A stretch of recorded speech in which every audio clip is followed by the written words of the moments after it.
I'll get straight to the point. My middle son is a college senior, and he's a decent kid for the most part. Right now, though, I'm a little annoyed with him because he just hit me up for money to go on a spring break trip to Hawaii with his buddies, which took me by surprise. Like I mentioned, he's a good kid, and I want him to have a good time. But the way he asked just didn't sit right with me. His mother has been dealing with some mental health struggles lately, and it would have meant a lot to her if he stuck around. But I suppose he's more focused on getting wasted on a beach with his fraternity brothers. I can't even say I blame him.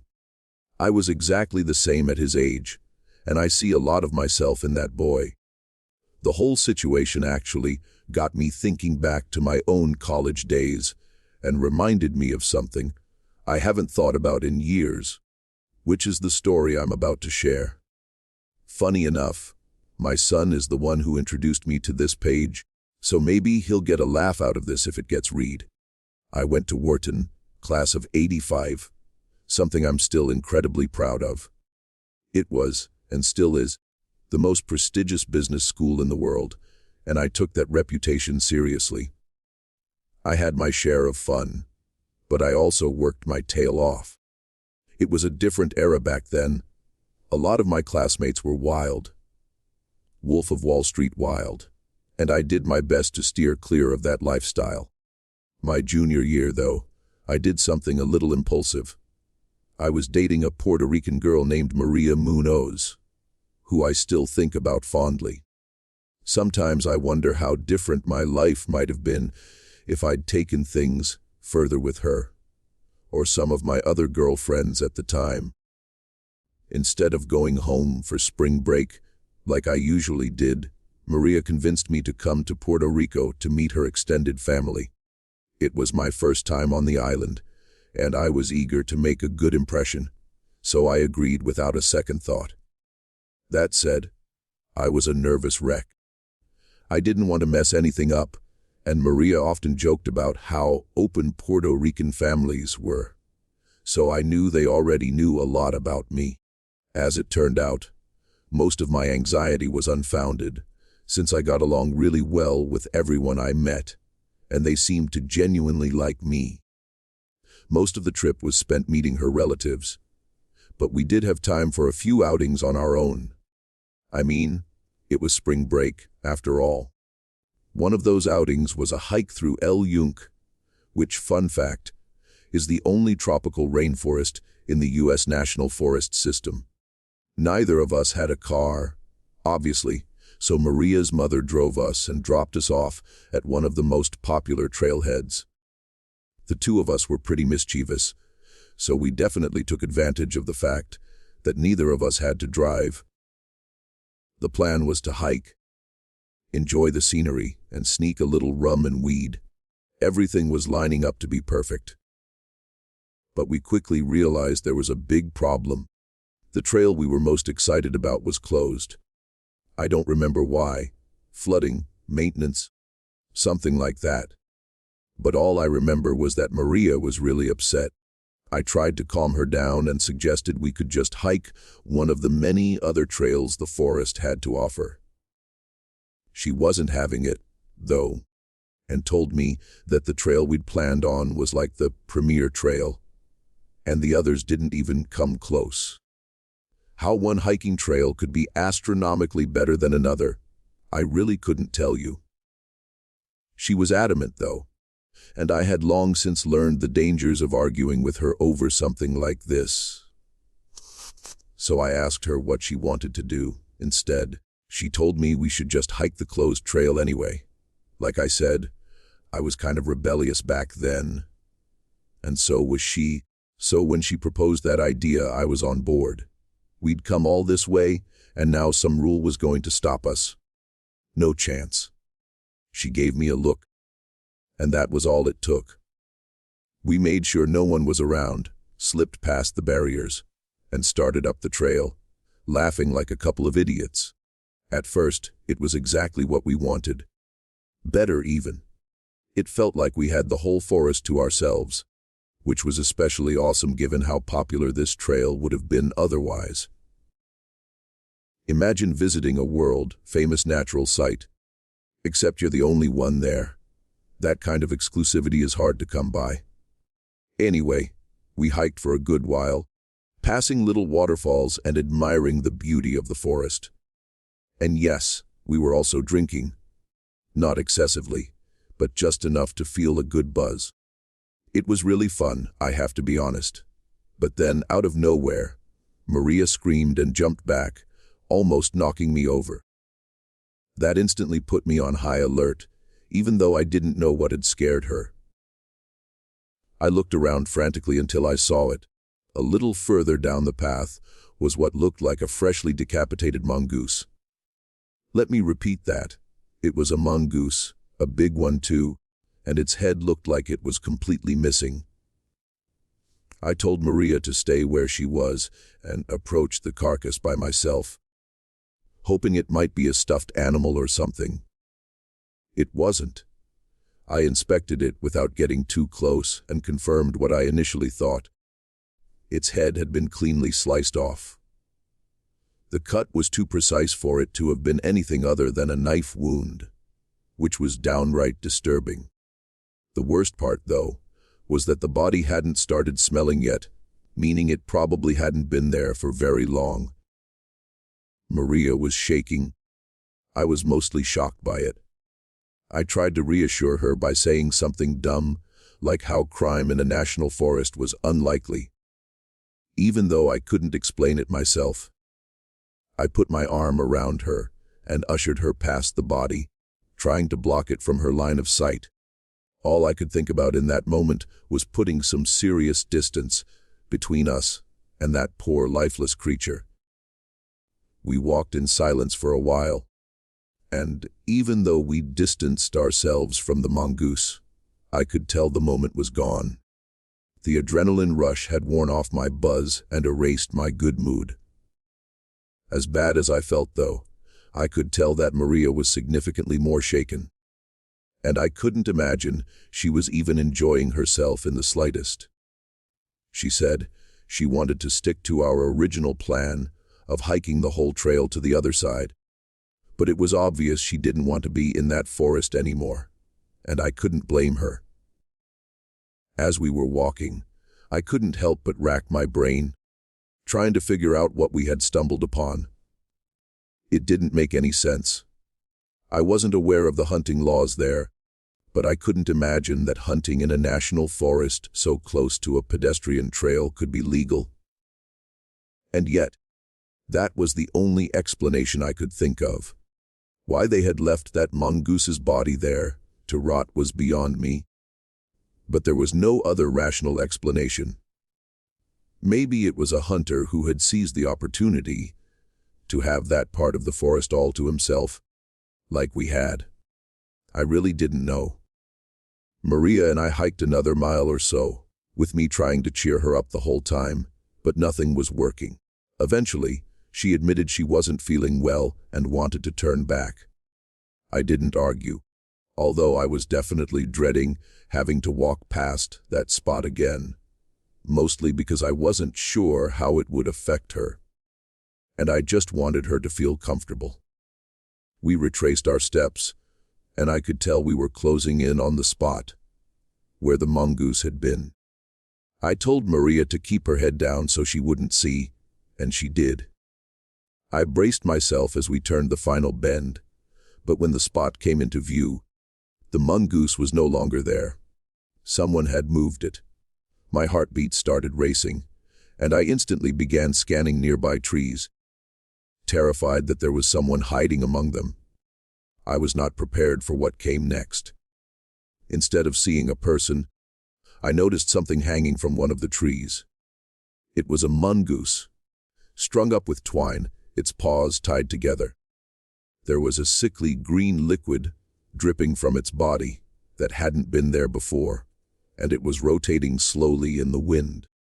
I couldn't help but curse out loud when I saw it, which caused Maria to open her eyes.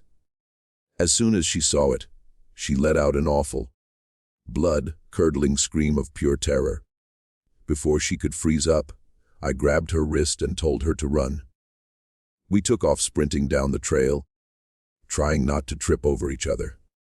I let her go in front of me and kept looking over my shoulder, half expecting someone to be following us. Instead, a deafening scream rang out from somewhere behind us. It was a woman's scream, and it was absolutely terrifying.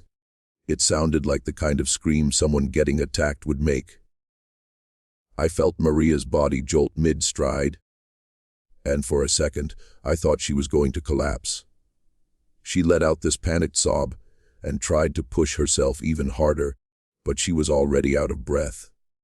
I kept my grip on her wrist, practically dragging her along as she slowed down. We couldn't stop. My own chest was burning, but we needed to keep moving. Eventually, Maria could barely run anymore, so we had no choice but to slow down to a fast walk. I turned around completely and started walking backward, keeping my eyes locked on the trail behind us. I was bracing myself for a fight. Something had strung up that mongoose. Something had caused that scream. I was 100% sure we'd see something charging towards us any second, but nothing ever happened. The trailhead finally came into view, and for a brief second, I thought we were in the clear. But then I saw someone standing near the barricades, watching us. It was a park worker with his arms crossed, clearly pissed off. As soon as we slipped past the barricades, he started yelling at us about breaking the rules and told us he was kicking us out and banning us for life. But then he got a good look at Maria, who at that point was both sobbing and physically exhausted. I told the guy everything, not leaving a single detail out. He took it really seriously and told us we both needed to come with him, so we did. We were taken to a small ranger station near the parking lot, where a supervisor was waiting. I had to go through the story again, then again when they called the police. Maria didn't say a word. Eventually, her mother arrived, and we left, still shaking. I never heard anything about what the authorities found, or if they even bothered investigating. I'm sure Maria's family might have heard something, but we broke up the following summer, and we fell out of contact after that, so I really wouldn't know. I haven't thought about this experience in a long time, but it's still just as unsettling as it was all those years ago. I think the worst part about the whole thing was that scream, because we never saw anyone else on that trail, and I have no idea who it belonged to. I'd consider myself a pretty laid-back guy, and I'd say the same about most of my friends. This happened last year, so I'll get right into it. Spring break was supposed to be just me and my friends, Jackson, Ariel, and Isabel, camping on a secluded beach in Alabama. No crowds, just stars and waves. We got there late, later than we planned. We parked in the closest lot and began walking toward the beach. The place was dead quiet. No other campers, no fishermen, nothing but empty sand stretching for miles. According to Isabel, who was familiar with the area, locals sometimes use that part of the beach for overnight fishing. But that night, it was empty. It wasn't fully dark out yet, but the sun had started setting, so we'd need to set up camp quickly. Jackson and I began pitching the tents. Since I had driven, I had brought my dog Bean with me. He's a Doberman who loves the sand, so we all got a kick out of watching him run and roll around. At one point, Ariel pointed out a car in the distance, saying it had driven by twice already.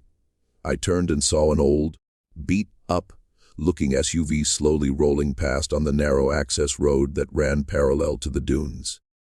The access road was little more than a strip of packed sand, just wide enough for one car. On one side was the beach where we were, and on the other was a line of shrubs. You couldn't really see the main roads from where we were. The car drove by and ultimately disappeared down the road.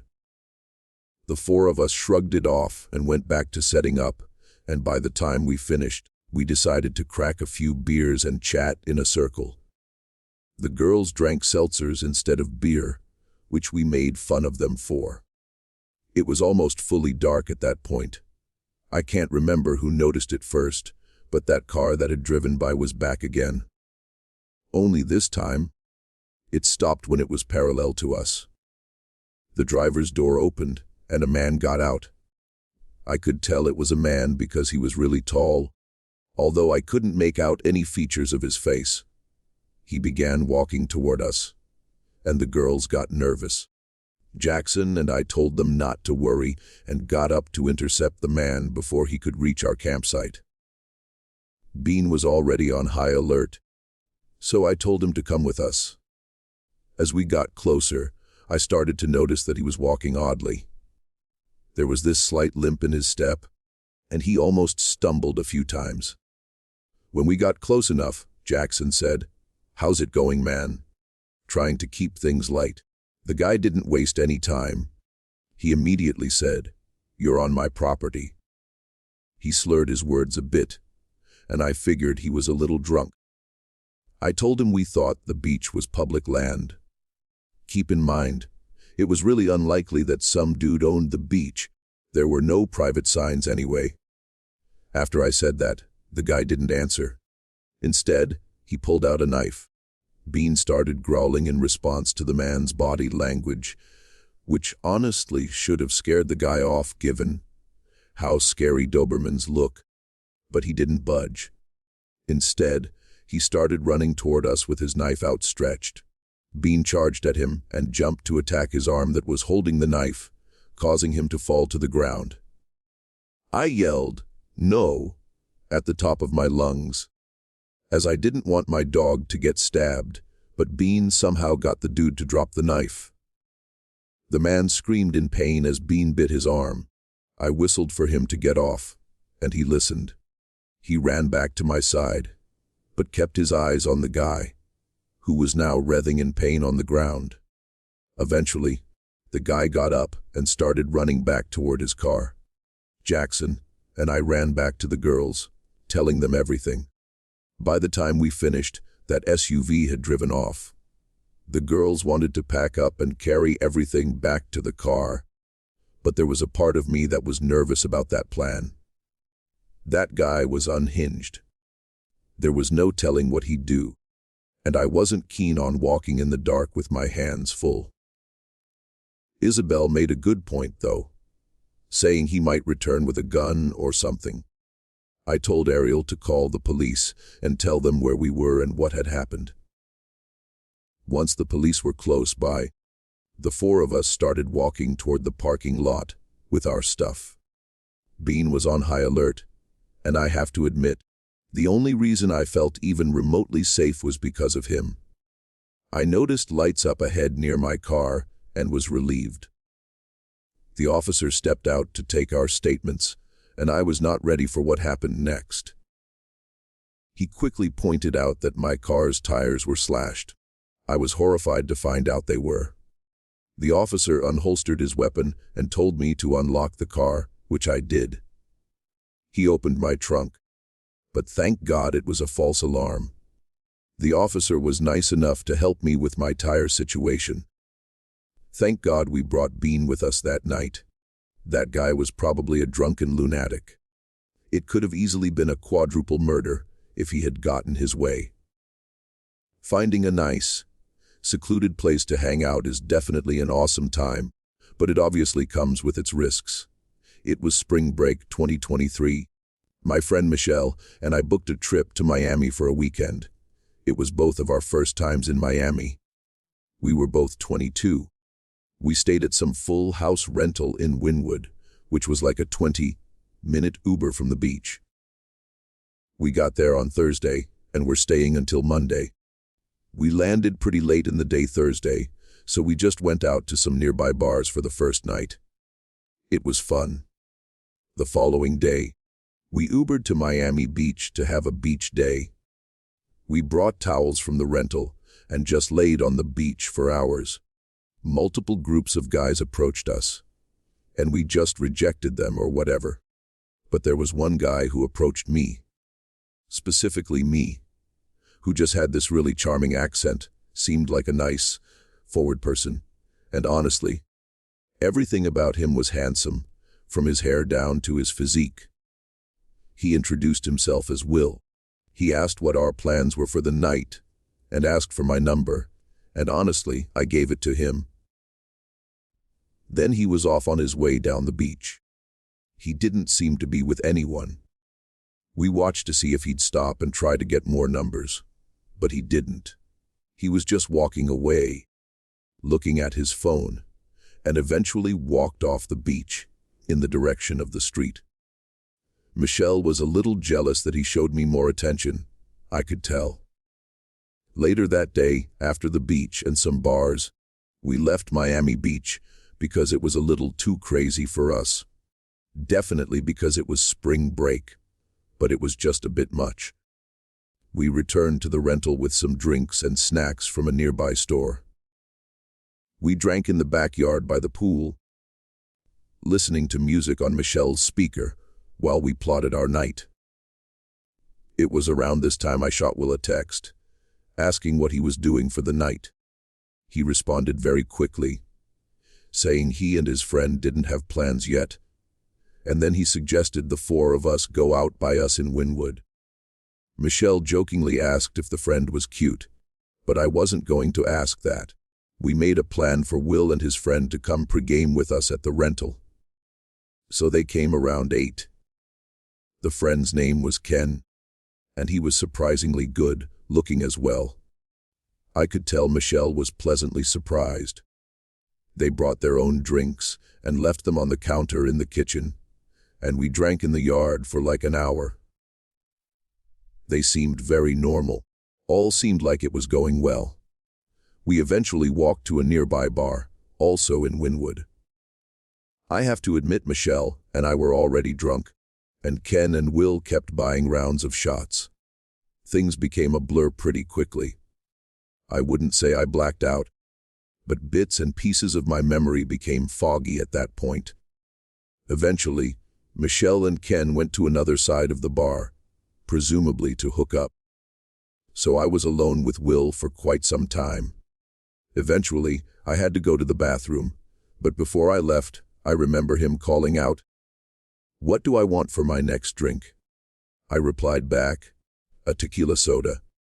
When I came back out from the bathroom, I couldn't believe what I was seeing. Will was hovering over the corner of the bar, clearly doing something sketchy. I walked a certain direction to get a better angle and saw he had the 2 drinks in front of him, but he was hovered over them as if he were doing something to my drink. I may have been drunk, but that was enough for my intuition to tell me to leave. I walked away without him noticing to the other side of the bar, looking for Michelle, but she and Ken were gone apparently, so I rushed out of the bar and tried calling her a bunch of times, but she never picked up. Around this time, Will texted me asking where I went. I ignored it.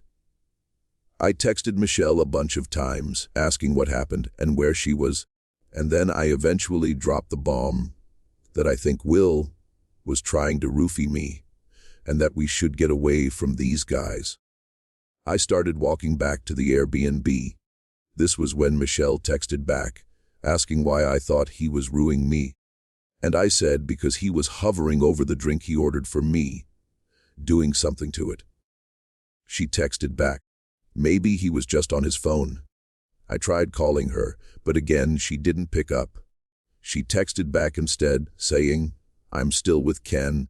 Just text." I responded that I already left, so I'm not going back anyway, and I suggested she meet me at the Airbnb. She responded, "I'll be back soon," so I walked back. When I got back, I let myself in with the code. The locked door automatically locked after like 10 seconds. Same thing with the back door. I sat there, really drunk and by myself, honestly worried about Michelle. But also I feel like I was wondering if I was just overthinking the whole roofie thing. Maybe he was just on his phone. Either way, it was too late now. I was surprised that Will never attempted to text or call me again. Next thing I remember, the doorknob to the back door was jiggling, and then I heard the button sound effects of the code lock, followed by a failed attempt sound effect. I then got a text from Michelle saying to open the back door. I went to the back door and called Michelle's name through the door. She didn't answer, though, so I tried calling her phone, but she didn't pick up. I got a text back saying, "Hurry, open the door, he's coming." And this was when I really started to freak out. I yelled through the door, "Michelle, you're scaring me!" There was no peephole or windows to look through to see if it was really her. I begged her to please answer me. She never did. There was a peephole in the front door, so I hurried to the front and looked through it. I actually felt sick at this moment, scared for my life, because I saw what looked like Will hiding to the side of the front door. A million thoughts crossed my mind, like if Michelle was running from Will. I was still too terrified to open the back door, without her confirming it was her. I texted her back that I'm calling 911 right now. She didn't respond. I actually did call 911 and explained, and while I was on the phone, I checked the peephole again, and Will was gone. When police showed up, I let them in, and within 5 minutes, one of them asked if my friend was blonde, and I said yes. He then told me that another officer had her in their squad car and was bringing her here. I was so relieved but also horrified. When she arrived in a second police car, she had been visibly crying. She was very, very drunk, to the best of her ability. She explained that she had her phone stolen and was lost wandering the streets for an hour until someone helped her call the police. All of the texts I got from her number were never her. It was that guy she was with, Ken, or whatever his real name was. We also found her phone thrown in the pool in the backyard. They clearly took off the second I mentioned the police. We had to make a police report, giving every last detail as specifically as possible. They said they'd get the surveillance footage from the bar we went to. We also had to contact the Airbnb host and immediately cancel our stay and go somewhere else. It was a long, nightmarish night. Obviously, the rest of our trip was completely spoiled. It took a whole week before hearing back anything from the police, and the only reason they called was to confirm what the name that guy I was texting gave me, because it didn't align with the phone records for that number, which I'd already figured out myself. He was using another stolen phone.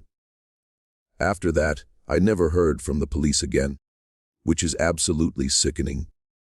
How little priority the police put into cases like this, even with easy evidence. I have no interest in returning to Miami after this horrible experience. I could have honestly been killed. 2. My name is Anna. My friend Lena and I had been looking forward to spring break for weeks.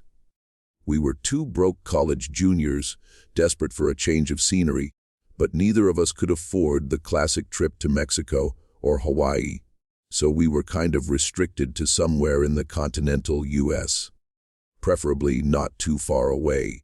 So when we found a cheap Airbnb near Charleston's historic district, we booked it immediately. 5 nights of food, bars, and exploring. It felt like exactly what we needed. Plus, it was my first spring break above the age of 21, so I wouldn't have to constantly stress about which places were likely to snatch my fake ID. By the 3rd night, we'd settled into a routine. Sightseeing during the day, hopping between restaurants and bars in the evening. I'm not a heavy drinker, and neither is Lena, so we were getting more enjoyment out of just experiencing what the city had to offer. Early that evening, we ended up at this tiny seafood spot we had found online. Fried shrimp, hush puppies, sweet tea. You know, that sort of vibe. The place honestly felt like a hidden gem, and I was impressed that Lena had been able to sift through all the touristy stuff to find something a bit more authentic. The good vibe didn't last, though. We were halfway through our late lunch when my phone buzzed. I glanced down. It was a number I didn't recognize. The message just said, "Hey." I stared at it for a few seconds before showing Lena, asking her if she knew the number. She looked at my phone and said she didn't. I figured it was just a scam or something, but usually those scam texts say more than just, "Hey." Maybe it was a wrong number. I typed back a quick, "Who is this?" and went back to eating. Lena and I were laughing about something silly when another text from that same number popped up on my phone. It said, "Look outside." That one made me pause. I glanced toward the window next to our table, expecting to see someone waving or messing with me. Maybe one of my friends from school had coincidentally taken a trip to Charleston at the same time we had. But there was nothing. Just the street with people walking by like normal. I told Lena someone was messing with me, and she agreed, saying it was probably just a prank. I laughed, but the thought of that really creeped me out. None of my friends were really the type to do that, but I guessed it could have been some guy who had previously hit on me and was bored or something. Up until that point, the whole thing still felt harmless. But then another message came through just a few minutes later. It said one word, "Anna." That stopped me cold. If this person knew my name, it definitely wasn't a wrong number. Probably not a scam either. I gasped and showed Lena, and she reminded me about something I had completely forgotten about. On our first day in Charleston, Lena and I had entered one of those giveaways at a local cafe. It was one of those win a free meal promotions where they asked for your name and number and a few other things. It had completely slipped my mind, but as soon as Lena brought it up, that's all I could think about. I hadn't given my number to anyone in Charleston either, so it made sense. I told Lena whoever was texting me probably had her number as well, and the two of us kind of freaked each other out. Dinner wasn't as fun after that. In all honesty, I felt too out in the open. We paid the bill and decided to shake it off at a rooftop bar across town. It was packed and seemed like the type of place that attracted a younger crowd, so it was a no-brainer. After a few drinks, I was starting to loosen up, and Lena and I were enjoying ourselves again. But of course, that didn't last long. I got another message from that number, but this one was so much worse. It said, "That's a nice red jacket." I went stiff. I was wearing a red jacket. In fact, I was one of the only people there who was even wearing red. I looked around frantically, but it was useless. The place was crowded, filled with people laughing and drinking, but no one was looking at me. At least not obviously. I showed Lena the message, and she said we should leave. The two of us started making our way back to the Airbnb as cautiously as possible. I kept glancing around behind us to make sure we weren't being followed, and we weren't. By the time we got inside, I bolted the door and double-checked every lock. We shut the curtains and locked all the windows too, trying to convince ourselves we were just overreacting. But an hour after we got back to the Airbnb, we started getting hungry, but neither of us wanted to leave. We ordered Uber Eats instead, picking some random burger place a few blocks away. I always had my Uber Eats setting set to leave at door by default, as I had a really bad experience with a delivery driver a while back that I don't want to talk about. The estimated wait time was 50 minutes, which felt like forever. We distracted ourselves by watching some dumb reality show, trying to shake off the lingering paranoia from earlier. For a little while it worked. Eventually, there was a knock at the door. I looked down at my phone and saw a notification from Uber Eats saying the driver was arriving. I was confused, though. Normally Uber Eats would send a photo when the food was dropped off, so I wasn't too sure why our driver had knocked on the door. I looked at Lena, and she looked equally confused. I got up and checked the peephole, and yeah, it was a random bulky-looking dude in a hoodie holding our bag of food. He just looked like a normal Uber Eats driver. I watched for a few moments, expecting him to set our food down and leave, but he just stood there. After a while, he knocked on the door again and said out loud, "Uber Eats for Anna." I said thank you, and that he could just leave it out there, but he still didn't move. There was a long pause, and then he finally said I needed to come out and sign something real quick. That wasn't right. I exchanged a knowing glance with Lena. Something was very wrong about this. She immediately pulled out her phone and dialed 911, mouthing, "Just in case," to me. I wasn't going to argue. Looking back, speaking out loud to that guy probably wasn't a smart choice, because after that, he started knocking on the door more aggressively. He kept saying that he had other deliveries to make, and that he just needed a quick signature. But I knew that was BS. When I didn't respond, he started jiggling the doorknob. When it didn't budge, he started banging on the door, shouting my name. I honestly thought he was going to kick the door down, and I don't think Lena and I would have been able to fend him off had he done so. But then I heard a siren in the distance, and the banging on the door stopped. I heard the bag of food fall to the porch, followed by rapid footsteps running away from the house. There was quite the commotion on our yard. We heard officers yelling and sirens blaring. Lena and I rushed to one of the windows, just in time to see two officers tackling that guy in the hoodie a few houses over. We didn't dare go outside, but we watched as they put him in cuffs and escorted him to the back of one of their cars. The officers then came to our house, and we told them everything, including the texts I had been receiving.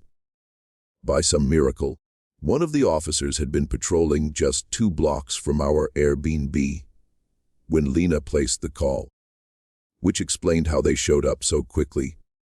Thankfully, we were in a very happening area.